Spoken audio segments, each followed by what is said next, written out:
Chapter 1 of Midnight Sun. First Sight.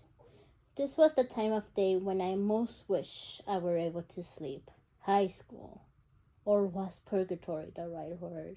If there were any way to atone for my sins, this ought to count towards the tally in some measure. The tedium was not something I grew used to. Every day seemed more impossible, monotonous than the last.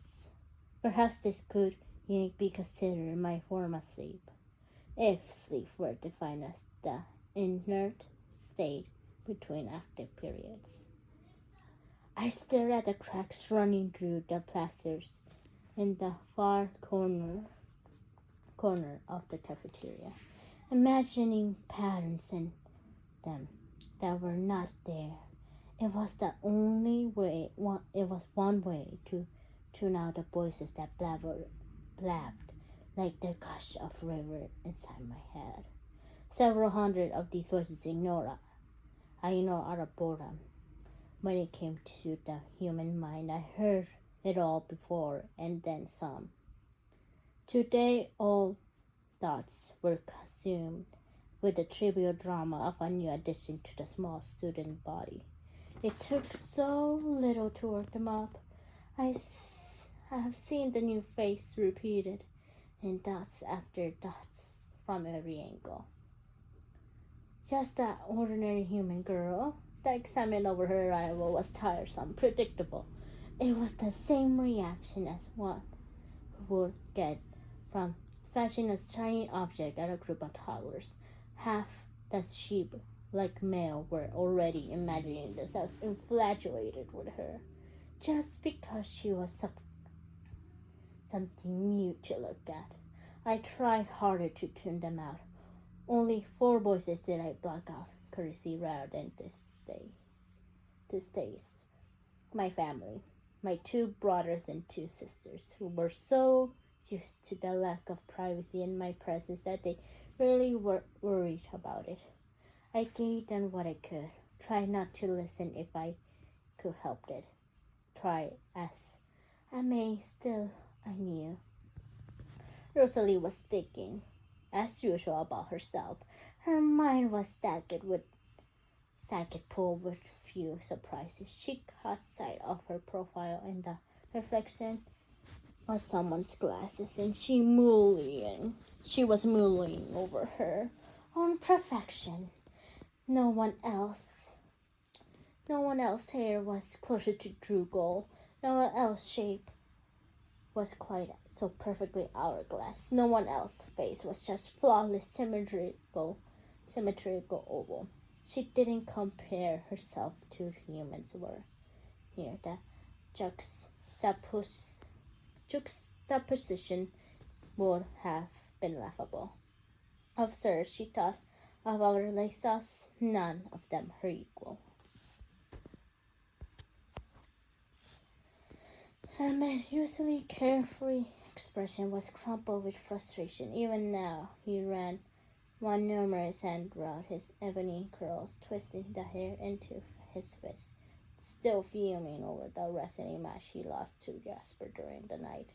It will take all his limited patience to make it to the end of the school day to orchestrate a rematch.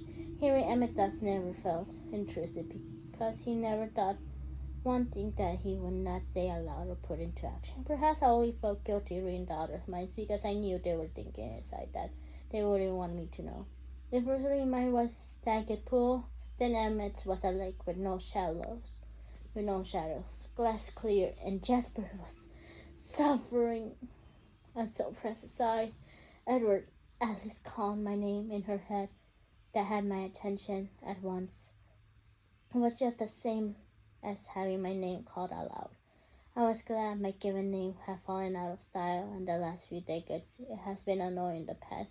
Anytime anyone thought of any Edward, my head would turn. My head would turn automatically. My head didn't turn now. Alice and I were good at the private conversation. She was sure that anyone caught us. I kept my eyes on the line in the plaster. How is he holding up? She asked. I frowned, just a small change in the set of my mouth. Nothing that would tip the others off. I could easily be frowning out of boredom. Jasper had been still for too long. He wasn't performing human ticks the way we all must, constantly in motion, so as not to stand out.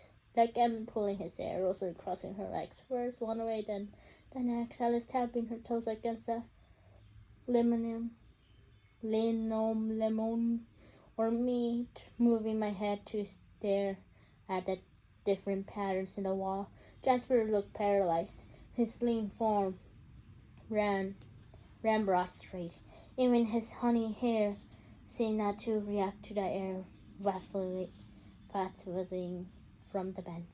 Alice's mental tone was alarmed now, and I saw her mind that she was watching Jasper in her peripheral vision. And is there any danger? She searched ahead in the imminent future, skimming through visions of monotony for the source behind my frown. Even as she did, she remembered to tuck one tiny face under her sharp chin, blink regularly. She brushed the top of her short jacket black hair out of her eyes. I turned her head to my left, as if looking at brick walls high and trying to right back at the cracks in the ceiling. The others who assumed I was playing human. Only Alice knew I was shaking his head.